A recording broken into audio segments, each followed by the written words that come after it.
Leero abaluganda bagalwa mu nsi yonna tutandise obudde bw'ekisiibo era ne wano ku St Jude Parish Wakiso tutandise kyekimu. Ekisiibo kino kitegeeza kwezza bujja, spiritual renewal. Ekisiibo kitegeeza kwegayirira, ekisiibo kitegeeza kusiiba, ekisiibo kitegeeza kukola ebikolwa ebyekisa. Ezo ze mpagi essatu ezikwata oba ez'ekisiibo naddala mu nnyaffe ekereziya ne mu madiini gonna naddala mu Christian sense.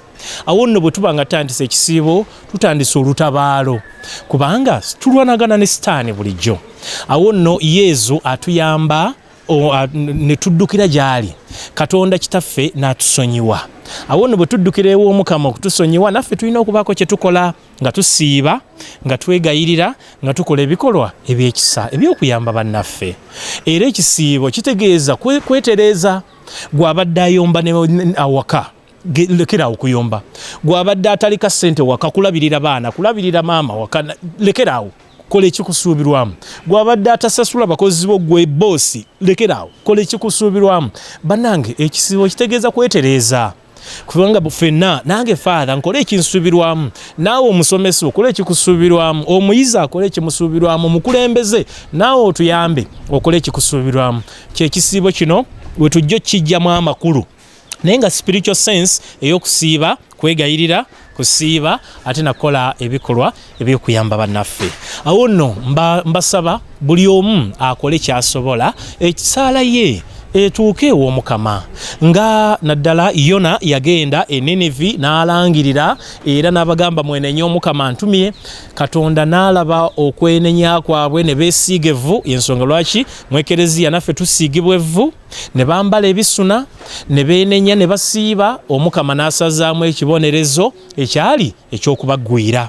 Bannange naffe bwe tukola Omukama kyayagala, asazaamu ekibonerezo ekyanditugwiridde. Uganda tusiibe, Uganda twegayirire kubanga omulamwa gwaffe gugamba oba motto for God and my country. Awo nno kitegeeza twekutte ku Mukama, eggwanga lyaffe tulisabire, nnyaffe ekereziya tugisabire. Wano e Wakiso tutandise olwaleero okuzimba parish church empya. Kitaffe omubaka wa Paapa Dr. Augustine Kasujja omwaka oguwedde yatutemera evvuunike. Kitaffe Ssaabasumba Paulo Ssemwogerere omwaka guli yatutongoza tugende maaso n'okuzimba kereziya. Era y'ensonga lwaki olwaleero site etandise okuzimbibwa. Tukoowoola abayinza otuwagira, baganda bange ne bannyinaze, bannange mujje mutuwagire. Tuzimbire Omukama ekiggwa ekinamuweesa ekitiibwa. Kubanga bw'ozimba eby'Omukama bwe wenyigiramu, mwana wange n'Omukama azimba ebibyo. Awo nno Omukama tumuzimbire ekiggwa, buli omu alina kyayinza okutoola, omutwalo guzimba, 50 zimba, 1000 luzimba, ate ne miliyoni. Buli omu kyatoola kitegeeza kirungi era kijja tutwala ku level eddako. Kereziya negenda kutuuza abantu 1500 n'okusoba. Era egenda tutwalira naddala biliyoni 3 n'okusoba. Awo nno kitegeeza omulimu bannange munene, naye tugenda gukola mu mitendera egy'enjawulo.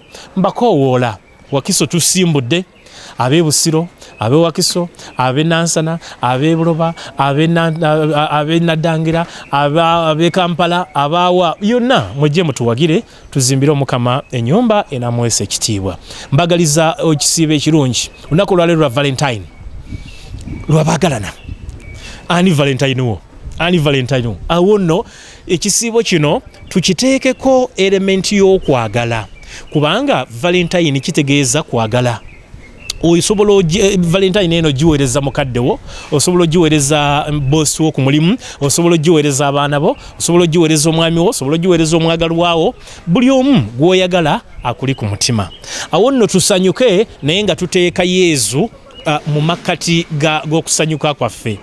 Tusanyuke twagalane, Omukama atuyambe ekisiibo kino nga tukitandika, ate n'olunaku lw'abaagalana luno ffenna twagalane, tusonyiwagane, ate Omukama atuwa ekisa.